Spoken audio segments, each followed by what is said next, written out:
Welcome back to the deep dive. Today, we're taking another plunge into the really essential world of cybersecurity. Our mission, like always, is to give you a shortcut, a way to quickly get up to speed on critical digital defenses. Specifically, we're unpacking three more core guidelines from the Center for Internet Security, the CIS Controls. Now, if you joined us before, you'll know we've already looked at some foundations, things like managing hardware, software, and protecting data. Today, we're shifting focus. We're digging into three controls that are maybe less talked about, but absolutely crucial. We've got secure configuration for enterprise assets and software, that's Control 4, then account management, Control 5, and finally, access control management, which is Control 6. And look, the aim here isn't for you to memorize numbers, right? It's about getting the why behind them, how they actually shield organizations from threats day to day. Before we dive deeper, just a quick reminder that this podcast is based on material from Farhat lectures. All the content, examples, and explanations discussed here are derived from the comprehensive accounting resources over at farhatlectures.com. So whether you're an accounting student, maybe a CPA candidate, or already a professional, do visit the website for additional practice questions, video lectures, and detailed support to reinforce today's topic. And a special thanks to Professor Farhat for providing this valuable material. Okay, let's get into it. Control 4. Secure configuration for enterprise assets and software. When we say configuration, what are we really getting at here? Is it, like setting up your new phone, picking the lock screen, facial recognition, default apps, that kind of thing? Yeah, that's actually a really good analogy. It's exactly that initial setup idea, but scaled up for an organization. Control 4 is all about making sure every single piece of tech servers, laptops, printers, firewalls, you name it, is set up securely right from the moment it's plugged in. The whole point is closing off vulnerabilities before they can be exploited. Think of it like building a house. You want strong foundations and good locks on day one. You don't wait for a break-in attempt to fix weak spots. Gotcha. So it's definitely not just plug and play. There's a real deliberate process to harden these systems. Yeah. What are the key steps an organization needs to take to get this secure configuration right? Absolutely. It's deliberate and it's ongoing. You can break it down. First, the foundation. You have to know what you own. So a really meticulous asset inventory is step one. You just can't secure what you don't know exists, right? Yeah. Then, once you know what you have, you define a baseline configuration. This is basically your organization's blueprint for secure settings for each type of device. So for servers, maybe disabling services you don't need, ensuring proper access controls.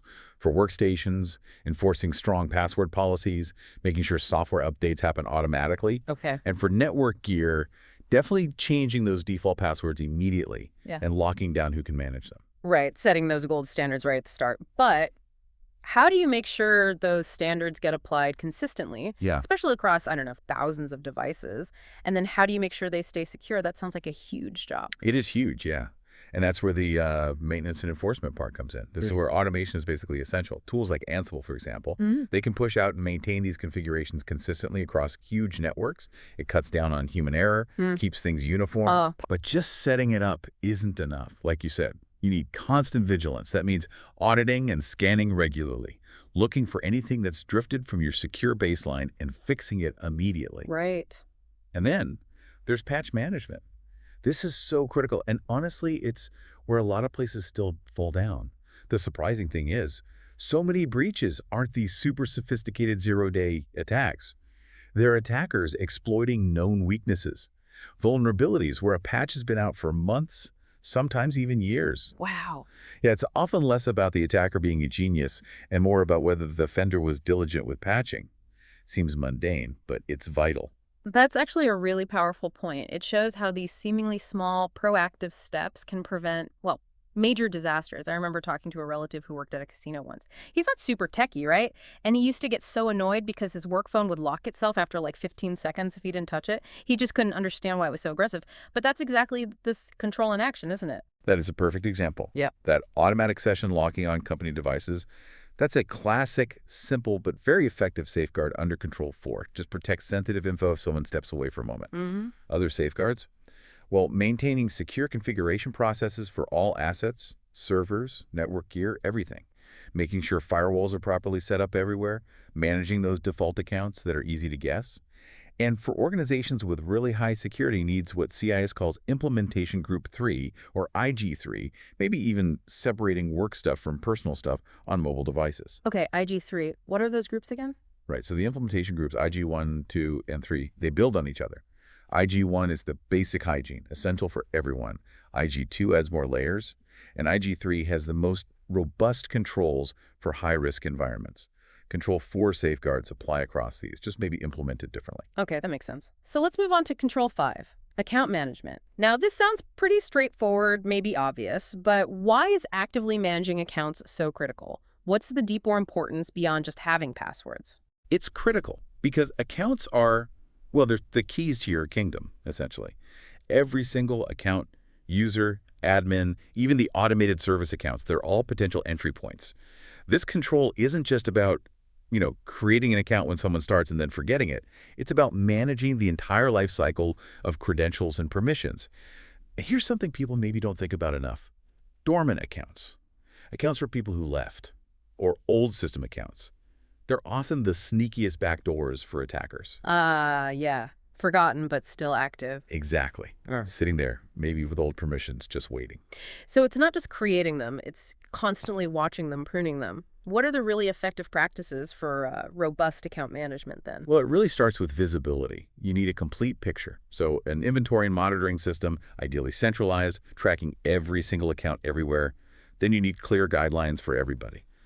Formal training on password safety, don't share them, don't write them down, make them complex. Plus, acceptable use policies. Then, of course, strong password policies, length, complexity requirements, yeah, but also rules for inactivity, like lock an account after X failed logins, or disable it if it hasn't been used in 90 days. And then a big one, administrative accounts. These are the super user accounts, right? They can add users, delete users, change settings, prime targets. The critical thing here is that anyone meeting admin rights should have a separate, dedicated account just for those tasks, not use their everyday user account for admin stuff. That's smart, like keeping your master key separate from your house key. What about those accounts that aren't tied to a person? Good point.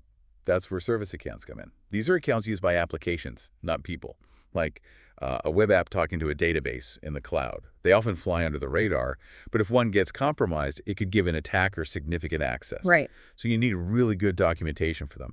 Understand exactly what each one does and what permissions it really needs. Basically, Control 5 is about making sure every digital identity, human or not, is managed, protected, and watched.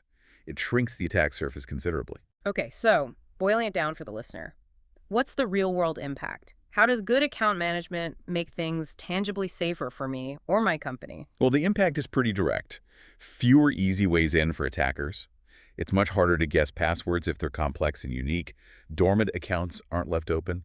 And the most powerful accounts, the admin ones, are tightly controlled and monitored. It just builds a much stronger identity fence around your digital assets, makes your footprint smaller and harder to attack. Okay, right. This is where things get really interesting, I think. Let's shift to Control 6, Access Control Management. Now this sounds, well, it sounds kind of similar to account management. What's the key difference? Yeah, it's a really important distinction. Control 5, account management, is about who has an account and managing the account itself. Control 6, access control management, is about what those accounts can actually do once they're logged in.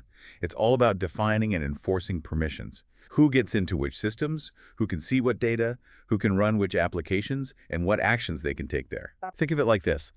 Account management gives you the key card to the building.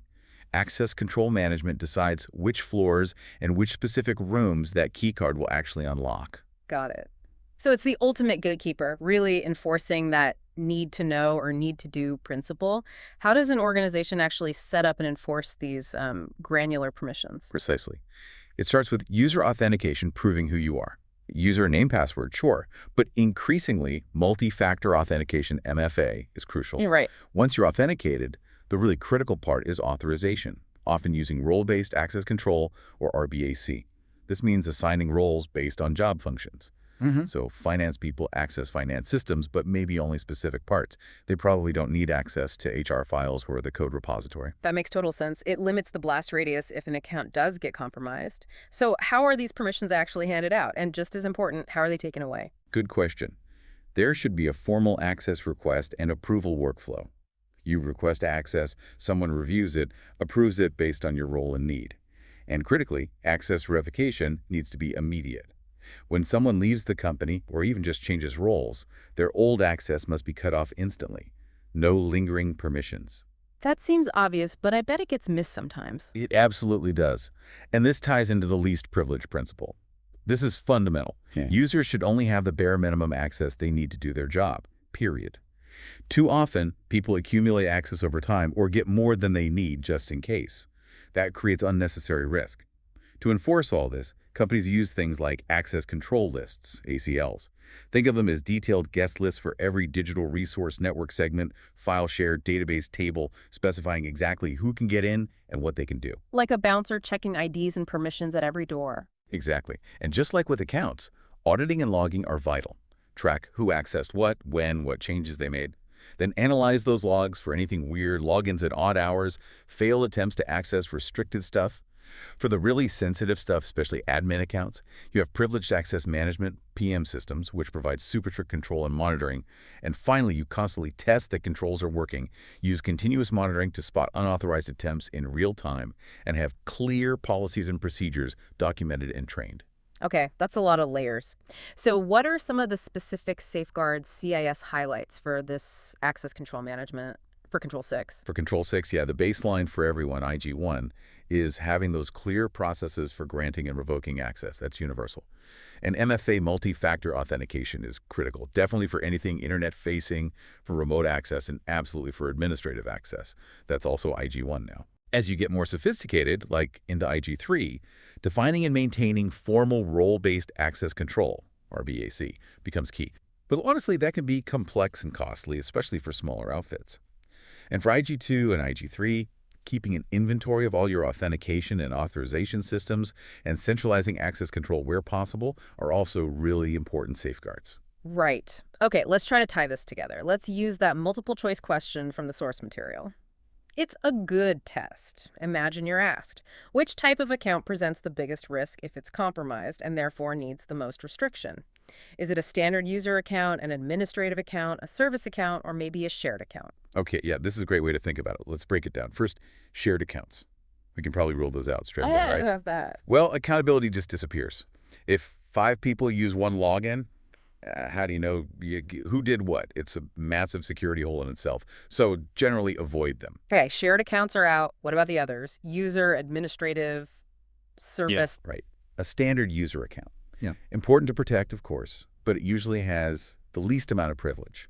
If one gets compromised, it's bad, but maybe not system-ending. So that leaves administrative and service accounts. A service account, remember, is for a specific application or task. Its permissions are usually limited just to what that service needs to do. Still risky if compromised, but contained. But the administrative account, that's the one with the keys to the entire kingdom. You can create or delete other accounts, change core system settings, access almost anything. If an admin account gets compromised, an attacker can do devastating, maybe even irreversible damage. Yeah, game over, potentially. Pretty much. So the answer has to be administrative accounts. They need the absolute strictest controls monitoring and should only be used when absolutely necessary for specific tasks. That makes it crystal clear. Okay, so as we wrap up this deep dive on controls 4, 5, and 6, secure configuration, account management, access control, what's the main takeaway for you, for our listeners? I think the biggest thing is that these aren't just isolated tech tasks. They're fundamental layers of defense, and they work together. You configure systems securely from the start, Control 4. You carefully manage who gets an account, Control 5. And then you strictly control what those accounts can actually do, Control 6. It's about building this robust, layered defense, realizing that good cybersecurity isn't about being perfect or impenetrable, because that's impossible. It's about being proactive, layering defenses, and constantly adapting. Yeah, well said. They really build on each other. And as the digital world keeps changing, here's maybe a final thought for you to consider. How could applying that least privilege principle, only giving the minimum access needed not just to computers, but maybe to how you share information in your everyday life? How might that make you more secure, perhaps even more efficient? Something to mull over. Thank you so much for joining us on this deep dive today. We really hope you feel a bit more informed, maybe more empowered to navigate this complex cybersecurity landscape. Keep exploring, keep asking questions, and keep becoming well-informed.